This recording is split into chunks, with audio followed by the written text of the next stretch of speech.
Om Swastiastu. Selamat pagi kepada Bapak dosen Dr. Iputu Gede Diatmike SI AKMSI serta teman-teman lainnya. Saya Imade Gagal Diatmike ingin mempresentasikan materi tentang pengguna akuntansi sektor publik di Indonesia. Yang pertama, akuntansi sektor publik.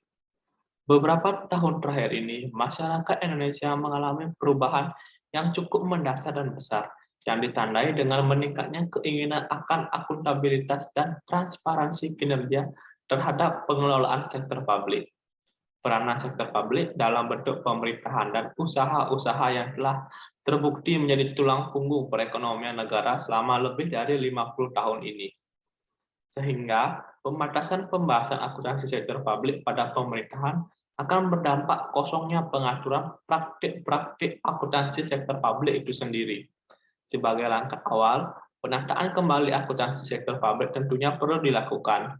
Sistem akuntansi sektor publik yang selama ini dikembangkan lebih melayani karakteristik persaingan swasta. Ini tentunya merupakan kesalahan besar karena karakter dan evaluasi kinerja publik amat berbeda dengan yang ada di swasta. Akuntansi sektor publik di Indonesia. Perkembangan sektor publik di Indonesia dalam dewasa ini ditandai dengan menguatnya tuntutan akuntabilitas atas lembaga-lembaga publik, baik di pusat maupun daerah. Dalam konteks organisasi pemerintah, pengertian akuntabilitas publik adalah pemberian informasi dan disklosur atas aktivitas dan kinerja finansial pemerintah kepada pihak-pihak yang berkepentingan dengan laporan tersebut. Pelaporan keuangan pemerintah di Indonesia merupakan salah satu hal yang menarik untuk dikaji, mengingat semakin menguatnya tuntutan akuntabilitas atas lembaga-lembaga publik, baik di pusat maupun daerah. Dalam laporan keuangan pemerintah, faktanya, masih banyak disajikan data yang tidak sesuai yang berhasil ditemukan oleh Badan Pemeriksa Keuangan dalam pelaksanaan audit laporan keuangan pemerintah. Menurut Bardiasmu 2006, dalam pasal 33 Undang-Undang Nomor 33 Tahun 2004 tentang perimbangan keuangan antara pemerintah pusat dan daerah disebutkan bahwa Menteri Keuangan berhak menunda penyaluran dana alokasi umum bila pemerintah daerah belum menyerahkan laporan sistem keuangan daerah, termasuk anggaran pendapatan dan belanja daerah.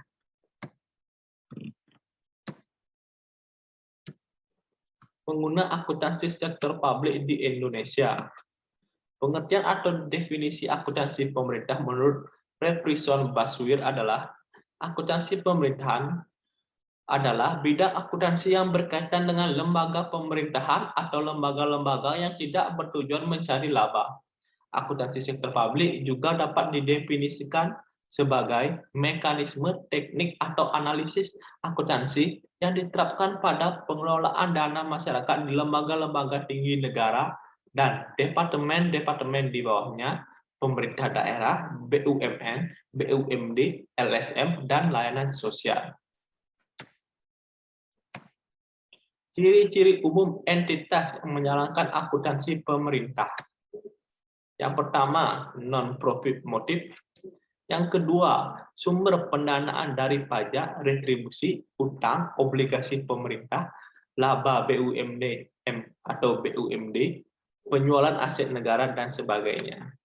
Yang ketiga adalah pertanggungjawaban keuangan dan operasional kepada masyarakat dan parlemen. Yang keempat adalah struktur organisasi bersifat birokratis, kaku, dan hierarkis. Yang kelima adalah karakteristik anggaran terbuka untuk publik. Tujuan akuntansi pemerintahan. Tujuan akuntansi pemerintahan memang bukan mutlak mencari laba, namun bukan berarti diharamkan mencari laba.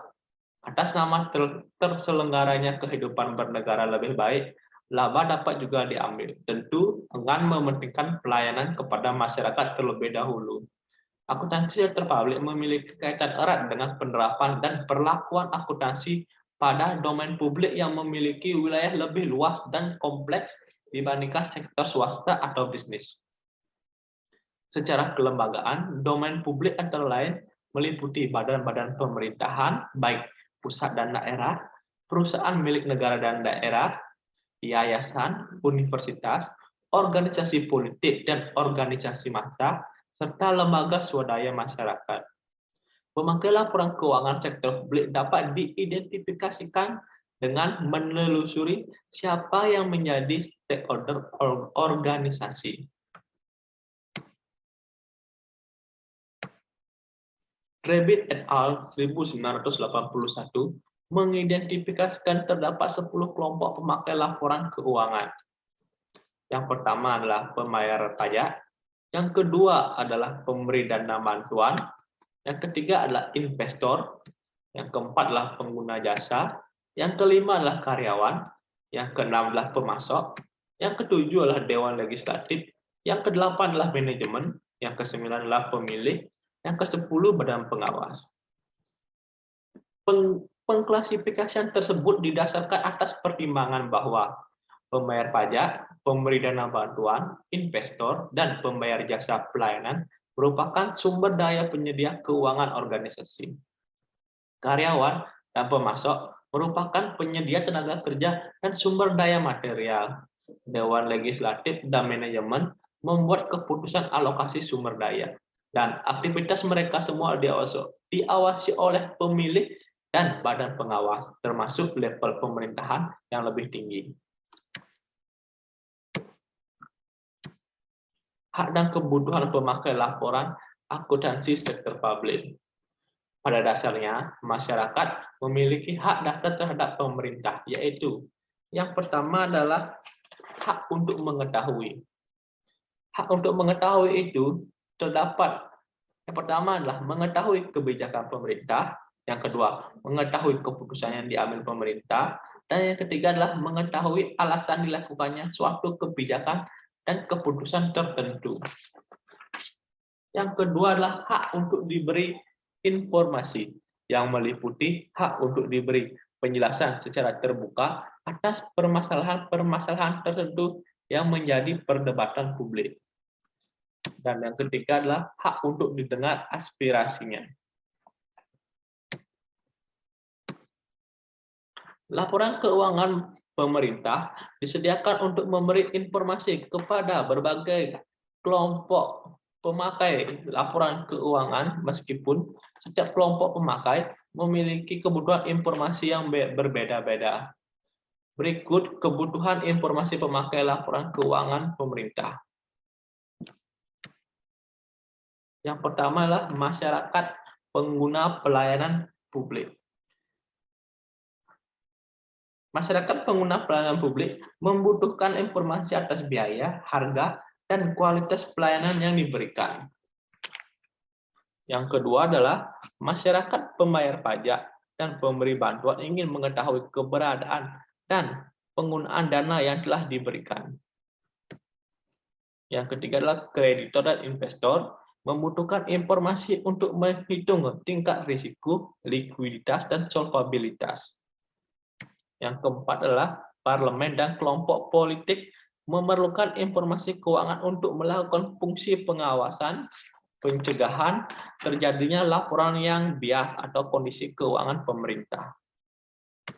Yang keenam adalah manajer publik membutuhkan informasi akuntansi sebagai komponen sistem informasi manajemen untuk membantu perencanaan dan pengendalian organisasi. Dan yang terakhir adalah pegawai pemerintah. Pegawai pemerintah membutuhkan informasi atas gaji dan manajemen kompensasi. Kesimpulan yang dapat saya peroleh dari materi ini adalah akuntansi sektor publik memiliki peran utama untuk menyiapkan laporan keuangan sebagai salah satu bentuk pelaksanaan akuntabilitas publik. Dilihat dari sisi internal, organisasi laporan keuangan sektor publik merupakan alat pengendalian dan evaluasi kinerja manajerial dan organisasi. Sedangkan dari sisi eksternal, laporan keuangan merupakan alat pertanggungjawaban terhadap publik dan sebagai dasar untuk mengambil keputusan. Akuntansi sektor publik bertujuan untuk memberi informasi yang bertujuan untuk pengambilan keputusan ekonomi, sosial, politik, dan sebagai bukti pertanggungjawaban dan pengelolaan, serta untuk memberi informasi yang digunakan untuk mengevaluasi kinerja manajerial dan organisasional. Laporan keuangan pemerintahan dan laporan keuangan komersil memiliki perbedaan. Perbedaan tersebut meliputi jenis laporan yang dihasilkan, elemen laporan keuangan, tujuan laporan keuangan, dan teknik akuntansi yang digunakan. Demikian pemaparan materi yang dapat saya berikan. Mohon maaf apabila ada kekurangan materi maupun pengucapan kata yang salah dari saya. Akhir kata, saya ucapkan terima kasih. Om Santi Santi Santi Om.